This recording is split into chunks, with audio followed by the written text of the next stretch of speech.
राम राम जय जगन्नाथ दोस्तों, आपके साथी संतोष मैंने फिर आपके बीच में आया हूँ काफ़ी इंटरेस्टिंग बात को लेकर। दोस्तों मैं बहुत एक्साइटेड हूँ कि आप भी एक्साइटेड हैं। मुझे लगता है अगर आप किसी भी चिंता में हो तो आप सारी चिंता दूर करिए। सबसे पहले आपको एक्साइटेड होना पड़ेगा, उसके लिए आप मेरी बातों को ध्यानपूर्वक सुनना है। तो मेरे बातों कैसे आप ध्यानपूर्वक सुनेंगे, सबसे पहले अपने दिमाग के ढक्कन खोलना पड़ेगा। कैसे दिमाग के ढक्कन खोलेंगे इसकी एग्जाम्पल मैं आपको दे रही हूँ दोस्तों। जैसे कि अगर आपके पास एक खाली पानी बोतल है और उसमें आप पानी भरना चाहते हो तो सबसे पहले पानी भरने से पहले पानी बोतल की ढक्कन खोलना पड़ेगा, तभी जाके उसके अंदर आप पानी डाल सकते हैं। बिल्कुल सही मैं कह रहा हूँ दोस्तों। आप अगर हम मेरे बातों को ध्यानपूर्वक सुनना चाहते हैं, सबसे पहले आपको दिमाग की ढक्कन खोलना पड़ेगा, तभी आप मेरे बातों को अंदर ले सकते हैं। दोस्तों देरी ना करते हुए मेरे चैनल को जरूर सब्सक्राइब कीजिएगा। दोस्तों अगर आपको कुछ समझ में आ रही है, कुछ सीखने के लिए मिलती है, तो अगर अच्छा लगता है तो जरूर सब्सक्राइब कीजिएगा। दोस्तों मैं ज़्यादातर काम देखा हूँ कि अपने साथी को भी देखा हूँ, अपने बिजनेस पार्टनर को भी देखा हूँ कि दोस्तों काम करते करते करते वो सोचता है यार मैंने तो कुछ कभी गलती किया नहीं, मेरे साथ क्यों बुरा हो रहा है। इसके जवाब मैंने काफ़ी देर के बाद मैंने ढूंढने के बाद मिला। दोस्तों काफ़ी लोग कहते हैं यार मैंने तो कभी किसी का गलत किया ही नहीं है, या मैं जो भी काम करता हूँ वो बार बार असफलता क्यों हो जाता है, सफल मुझे क्यों नहीं मिलता है। मैंने क्या किसका गलत किया था जिसकी वजह से मुझे हर बार नुकसान हो रहा है। कब तक मुझे सहना पड़ेगा। दोस्तों मैंने क्या बुरा किया है, मैंने तो कोई किसी का गलती किया नहीं है, लेकिन मेरे साथ मुझे भगवान इतना निष्ठुर क्यों हो। बात समझिए दोस्तों, भगवान मेरे प्रति ऐसा क्यों कर रहे हैं जबकि मैंने किसी का कोई गलती किया नहीं है, और मैं जो काम करता हूँ उसके लिए मुझे सफलता क्यों नहीं मिलता है। मैं दरिद्रता क्यों हूँ, मैं पैसा ज़्यादा क्यों नहीं कमा पाता हूँ, मैं गरीब क्यों हूँ। दोस्तों आपको लगता है इस बात से आपको काफ़ी नाराज़ होंगे, लेकिन इस बात का सॉल्यूशन मैं आपके बीच में लेकर आऊँ। दोस्तों आपने देखा होगा भगवान श्री कृष्ण के साथी सुदामा, जी हाँ दोस्तों, भगवान श्री कृष्ण के साथी सुदामा जी ने, क्या आपको लगता है दोस्तों सुदामा जी का हालत अच्छा था? क्या बड़ी बंगले में रहता था, अच्छा कपड़ा पहना था, या अच्छा खाना खाता, या गाड़ी में घूमता था?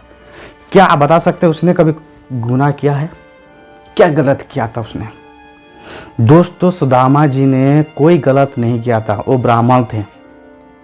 सबसे पहले वो भगवान श्री कृष्ण को अपना प्रभु मानते थे। ऐसे ही तो अपने दोस्त है ही है, लेकिन वो अपने भगवान मानते थे। लेकिन दोस्तों आधी जीवन उनका दरिद्रता में बीत चुका था, आधी जीवन उसका दरिद्रता में बीत चुका था।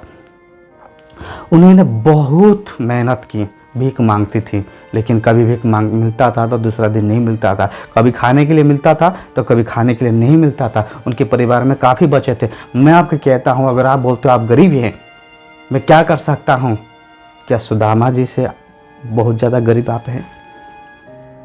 क्या सुदामा जी जिस हालत में थे क्या उससे बुरा हालत में आप हो? अगर नहीं हैं तो सोचिए, अगर वो व्यक्ति अगर हार नहीं मान सकते हैं तो आप कैसे हार मान सकते हैं?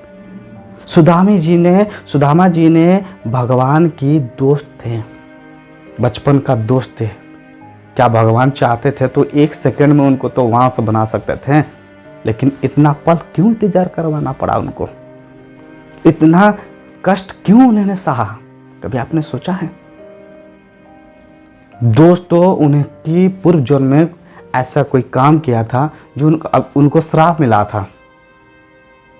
वो श्राप पूर्व जन्म की श्राप था। दोस्तों पिछले जन्म में उन्होंने कोई गलती की थी जिसकी वजह से इस जन्म में ब्राह्मण होकर इतना सारा कठिन उनको प्रॉब्लम को सामना करना पड़ा था। लेकिन उन्हें वो साबित कर दिया है, उन्होंने वो साबित कर दिया अपने काम के, अपने प्रेम के प्रति इतना भक्ति थी, उतना प्रेम थी कि भगवान से जैसे उन्होंने मिलने की ठान ली तब उनको ऐसा चीज़ मिला। सबसे पहले खुद के लिए नहीं, उनकी बीवी वसुंधरा ने पहले अपने गांव पड़ोसियों के लिए मांगा, उसके बाद खुद के लिए मांगा था। ठीक उसी तरह कहता हूं दोस्तों, हम कितने भी गरीब क्यों ना हो, मेरे साथ कितने भी दरिद्रता क्यों ना हो, तो आप ये मत सोचिए मैंने इस जन्म में तो कोई गुनाह किया नहीं, लेकिन मेरे साथ ऐसा क्यों हो रहा है। दोस्तों अगर आपके साथ कोई भी परेशानी है, वो कहीं ना कहीं किसी पूर्व जन्म के फल है। क्या लगता है आज हम जो पढ़ रहे हैं, पूर्वजों ने पूर्व जन्म में जो हमने लिखा था वो पढ़ रहे हैं, लेकिन आज जो हम लिख रहे हैं आने वाला दिन में उसको पढ़ने वाला है। आने वाला दिन में हमारा जीवन में वो सारी चीज़ उतरने वाला है। इसीलिए मैं आपको कह रहा हूँ दोस्तों, अभी जो है वो किसी का दोष नहीं है, खुद का दोष है, क्योंकि हमने पूर्व जन्म में कोई गलत किया था, इसीलिए आज हम भोग रहे हैं। लेकिन अभी जो हम करेंगे आने वाला दिन में वो हमारे खुशी मिलेगी। आप कितने गरीब क्यों ना हो, कितने दरिद्रता क्यों ना हो, फिर भी अपने काम के प्रति अपना प्रेम रखिए, विश्वास रखिए, भगवान के ऊपर विश्वास रखिए दोस्तों। वो जरूर वो सारी चीज़ आपको मिलेगा जैसे सुदामा जी को मिला था। उन्होंने सिर्फ अमीर नहीं, अपने गांव को भी अमीर बना दिया था। क्या दोस्तों, अगर हम भगवान श्री कृष्ण की दोस्त सुदामा जी अगर नहीं बन सकते, अगर हम सुदामा जी की तरह नहीं बन सकते, तो कोशिश तो कर सकते हैं ना। अगर हम अपने गांव को पूरा नहीं बदल सकते हैं तो कम से कम अपने खानदानी की तो बदल सकते हैं ना, अपने आप को तो बदल सकते हैं ना, अपने परिवार में तो खुशी ला सकते हैं ना। तो कहिए, क्या आप तैयार हैं? बिल्कुल दोस्तों, अगर आप तैयार हैं तो आपके जीवन में खुशहाली ही खुशहाली आने वाला है।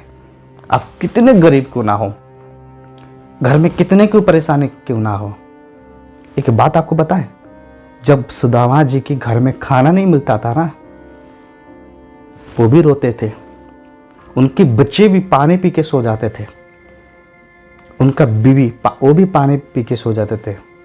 वसुंधरा जी ने, आज मैं उनको कोटि कोटि नमन करता हूँ जो हम लोगों को सिखाया है। लेकिन कभी भी एक दिन आपने भगवान का नाम लेना कभी नहीं भूला है, कभी भी अपने भगवान का नाम लेना कभी नहीं भूला है, और कभी भी ऐसे दिन नहीं जो भीख मांगने नहीं गया है। ये नहीं सोचा है कि मुझे आज कोई भीख नहीं दे रहा, मैं भीख मांगने क्यों जाऊं, कभी ऐसा नहीं सोचा है। लेकिन हम लोग क्या सोचते हैं, अगर कोई काम करते हैं हम लोग यही सोचते हैं, अरे मुझे तो इस काम में कोई सफलता नहीं मिलता, लेकिन हम ये काम क्यों करूं। क्या पता है दोस्तों, सफलता आज नहीं मिली तो कल जरूर मिलेगा। ताश की पत्ते में दोस्तों 4 बारसा होता है, लेकिन वो 4 बारसा को पाने के लिए पूरे 52 पत्ता आपको पलटना पड़ेगा। ध्यान दीजिए, ऐसा नहीं कि पत्ता पलटते ही 4 बारसा आपको मिल जाएगा। उस 52 पत्ते के अंदर ही 4 बारसा होती है। बिल्कुल सही सुन रहे हैं आपने। हमारे साथ कितनी भी परेशानी मुसीबत क्यों ना आ जाए, उसको पता है मुसीबत हमसे बड़ा नहीं होता है। बात समझ में आ रही? अगर हाँ उसको हम देखकर डर गए, वो हमसे बड़ा हो जाएगा। ध्यान रखिएगा। जय जगन्नाथ।